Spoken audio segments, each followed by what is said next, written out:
श्रीराम समर्थ. गोपाल कृष्ण भगवान की जय. या 3-4 ओव्या ज्या आत्ता आपण पाहिल्या त्यामध्ये जे दृष्टांत दिलेले आहेत त्या दृष्टांताचा आता आपण थोडासा आणखीन खोलात जाऊन विचार करूया. पहिला दृष्टांत दिलाय तो भोगवादाचा दिलाय. 3 कर्मे केली की पुण्य संचय होतो असं वेदांनी म्हटलेलं आहे.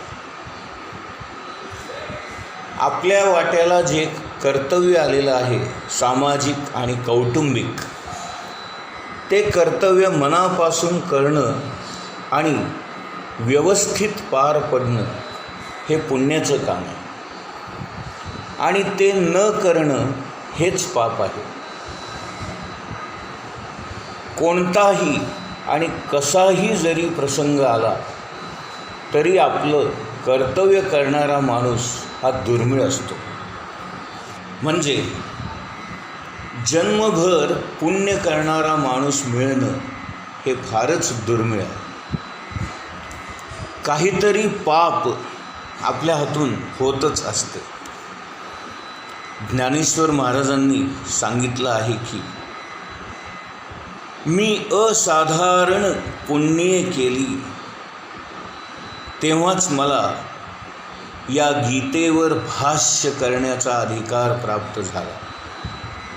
पुण्ये पोशिली असाधारणे असं ते म्हणाले. आता हे ज्ञानेश्वर महाराजांचं वाक्य आहे त्यामुळे ते खोटं कसं असणार. आणि जर ज्ञानेश्वर महाराजांचा हा भाव आहे की अनेक जन्माचं पुण्य एकत्रित आल्यामुळे मला या गीतेवर भाष्य करण्याचं भाग्य प्राप्त झालं, अधिकार प्राप्त झाला.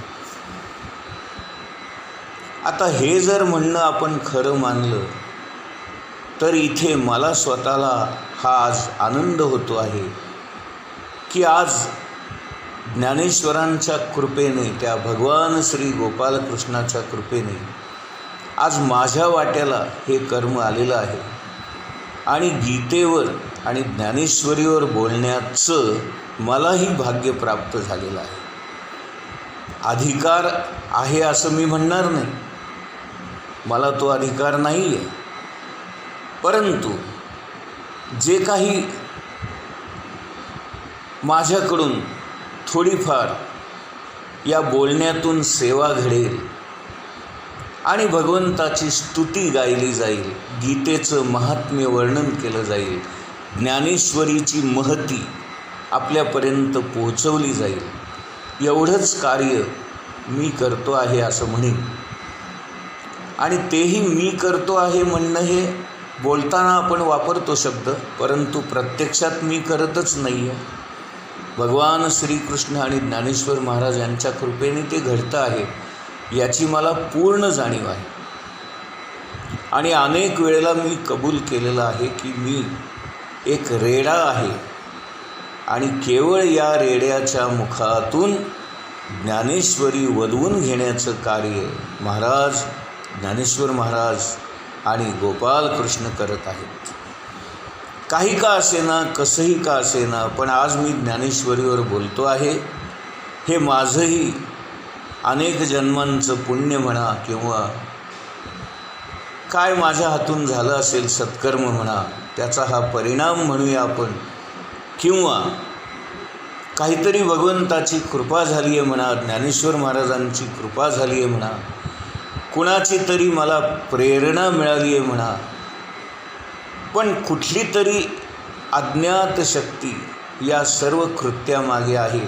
आणि म्हणूनच केवळ आज आपले 350च्या वर भाग झालेले आहेत तरीसुद्धा अजून आपण गीतेच्या 2ऱ्या अध्यायामध्येच आहोत. हे आनंद जोशीचं निश्चितच नाही, हे लक्षात येतं. आता इथे जे दृष्टांत दिलेत ज्ञानेश्वर महाराजांनी, पहिला दृष्टांत जो दिला आहे तो भोगवादाचा आहे. आता ते म्हणतात की कापूर आहे आणि त्यातही भीमसेनी कापूर नावाचा जो कापूर मिळतो तो अत्यंत शुद्ध, स्वच्छ, पवित्र आणि पारदर्शक असतो. वैद्यकीय दृष्ट्या जर विचार केला तर असा हा भीमसेनी कापूर जंतुनाशक असतो आणि भ्रमनाशक असतो. आणि म्हणून एक खास तुम्हाला मी सांगू इच्छितो, आमचं अहमदनगरचं जे दत्त देवस्थान आहे तिथे जेव्हा विशेष कार्यक्रम होतात आणि ज्या वेळेला भोजन प्रसाद भक्तांना दिला जातो, त्या भोजन प्रसादाच्या वेळेला ज्या काही पाण्याचा वाटप करण्याचा तिथं जो काही फार मोठा घाट घातला जातो, त्या भोजनाच्या वेळेला वाटप करणाऱ्या पाण्यामध्ये भीमसेनी कापूर मिसळला जातो आणि तो कापूर मिसळल्यामुळे ते पाणी शुद्ध, स्वच्छ, पवित्र होतं आणि जणू काही ते महाराजांच्या पाद्यपूजेचं तीर्थ आहे अशा भावनेनी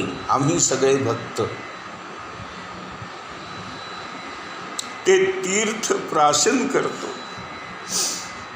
पाणी पितो असं मी म्हणणार नाही, कारण त्या पाण्याला तीर्थासारखा स्वाद आलेला असतो. आणि हा अनुभव गेली 28 वर्ष मी घेतो आहे.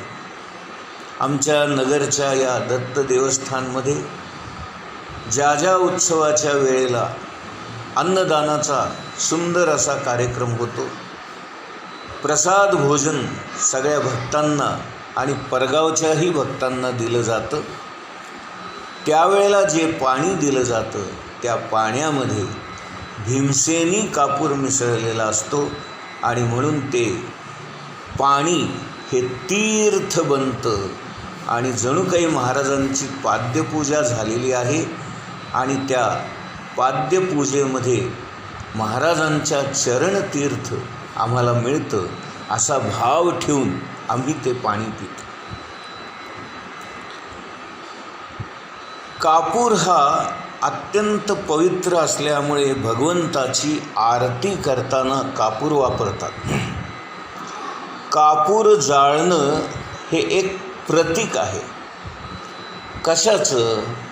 हे भगवंता, जे काही कर्म मी आत्तापर्यंत केलेलं आहे ते मी या कापराप्रमाणे जाळून टाकलेलं आहे. आणि ज्ञानेश्वर महाराज म्हणतात, जोपर्यंत आपण आपलं कर्म जाळून टाकत नाही तोपर्यंत आपल्याला ज्ञान प्राप्त होत नाही. आणि आपण आपलं कर्म जाळून टाकलेलं आहे हे भगवंताला सांगण्यासाठी म्हणून हा पर्यायी मार्ग आपण निवडलेला आहे. कापूर जाळून आपण जणू काही आपलं कर्म जाळलं आहे असं भगवंताला सांगत असतो. त्याचा संकेत म्हणून कापुराची आरती करण्याची पद्धत आपल्या इथे रुजू आहे. आता आरती हा शब्द जो आपण म्हणतो, आरतीमध्ये 2 शब्द आहेत, आ आणि रत. रत म्हणजे रमलेला, एकरूप झालेला. आ म्हणजे अत्यंत आकंठपणे बुडालेला किंवा अत्यंत तळमळून तुझ्याकडे आलेला. आर्त म्हणून आर्तता हा शब्द, आर्तता म्हणजे काय? अत्यंत तळमळून भगवंताची केलेली प्रार्थना, त्याला आर्तता म्हणतात आपण. आणि आरती म्हणजे अत्यंत मनापासून, अत्यंत तळमळून भगवंताशी एकरूप होण्यासाठी मी हे देवा सगळं काही सोडून तुझ्याकडे आलेलो आहे आणि म्हणून मी तुझी आरती करतो आहे. आरत, मी तुझ्यामध्ये रत झालेलो आहे, मी तुझ्यामध्ये मिसळून गेलेलो आहे, एकरूप झालेलो आहे. आणि म्हणून आरती करताना हा भाव आपल्या मनामध्ये असावा. पुढे एक वाक्य ज्ञानेश्वर महाराज वापरतात, ज्ञानाग्निः सर्व कर्माणि भस्मसात कुरुते तथा. म्हणजे ज्ञान प्राप्त झालं म्हणजेच आपलं कर्म भस्मसात होतं. कर्म नाहीसं करण्यासाठी आपल्याला ज्ञान प्राप्त करून घेणं आवश्यक आहे. ज्ञानाने अज्ञान नाहीसं होतं आणि आपली सगळी कर्मही नाहीशी होतात. आणि आपण जे काही कर्म करून, पाप तर आहेच पण पुण्यसुद्धा जे काही जमा झालेलं असतं ते भगवंताला अर्पण केलं तरच त्या पुण्य जमा करण्याचं सार्थक होतं. हे लक्षात घ्या. कारण एक गोष्ट तुम्ही सगळ्यांनी लक्षात ठेवा की आपण भगवंताला काय देऊ शकतो? काहीच नाही. कारण सगळं जगच त्याने निर्माण केलं आहे. फुलं त्यांनीच निर्माण केली आहेत, पाणी त्यांनीच निर्माण केलं आहे, फळं त्यांनीच निर्माण केली आहेत, दूध, पेढे, बर्फी या सगळ्या गोष्टी भगवंताच्याच कृतीतून निर्माण. आपण पाककृती केली असेल म्हणा, किंवा दुधाचं खवा बनवला असेल म्हणा, खव्याचे पेढे बनवले असतील म्हणा, पण मुळात दूध हे भगवंताने दिलेलं आहे, हे लक्षात घ्या. त्यामुळे जे काही पदार्थ आपण भगवंताला अर्पण करतो ते भगवंत निर्मितच असतात. मग आपण दिलं असं काय होतं त्याच्यामध्ये? काहीच नाही.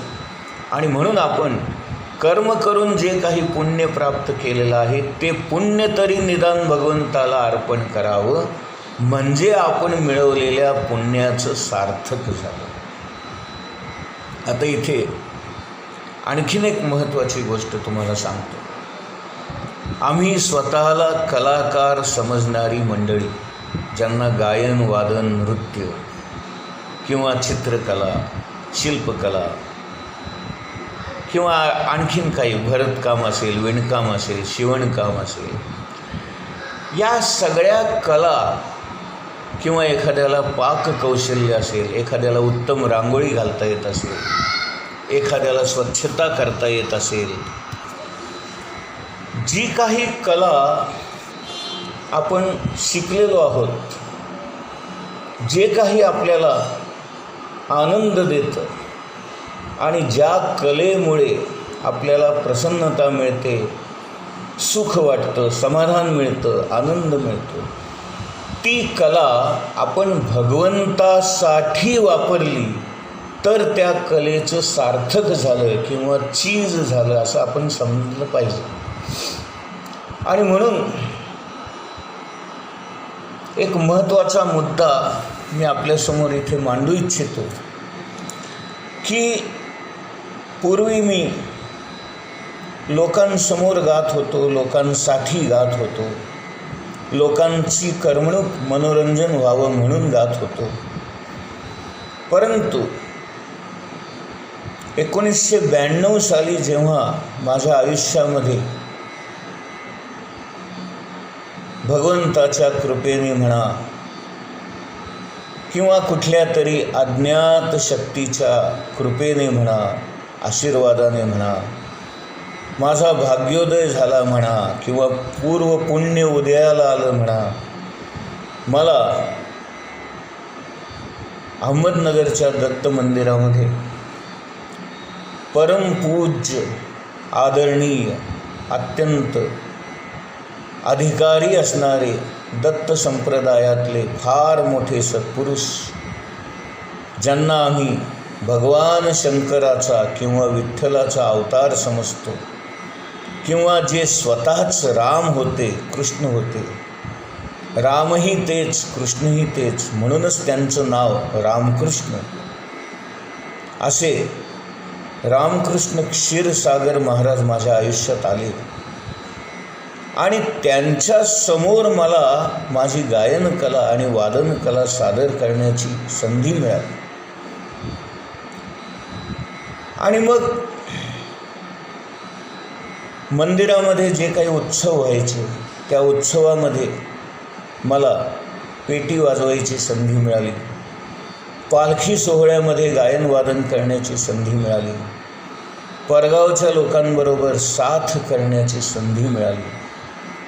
आणि सगळ्यात महत्त्वाची गोष्ट म्हणजे एकादशीच्या दिवशी महाराजांचं मौन असल्यामुळे आणि त्या दिवशी समोर बसलेल्या भक्तांशी कुठलाच संवाद होत नसल्यामुळे तास दीड तास लोक जे नुसतेच बसून असायचे त्याच्याऐवजी गायन सेवा जर सादर केली तर चांगलं होईल असा विचार करून महाराजांनीच आम्हाला गायन सेवा एकादशीच्या दिवशी करण्याची संधी मिळवून दिली.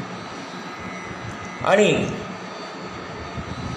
त्या दिवशी महाराजांचं मौनच असल्यामुळे आणि ते काहीच बोलत नसल्यामुळे ते स्वतः देखील या गायनकलेचा वादनकलेचा आस्वाद घेत असत. सकाळी 9 ते 10:30 आणि रात्री 7:45 ते 8:30 अशी 2 वेळेला आम्हाला दिवसातून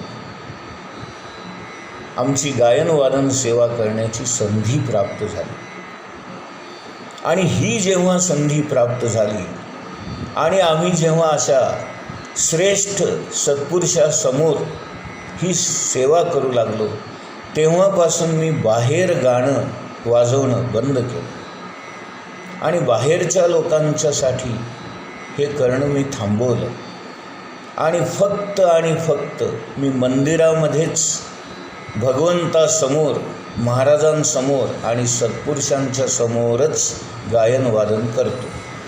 गोपाल कृष्ण भगवान की जय.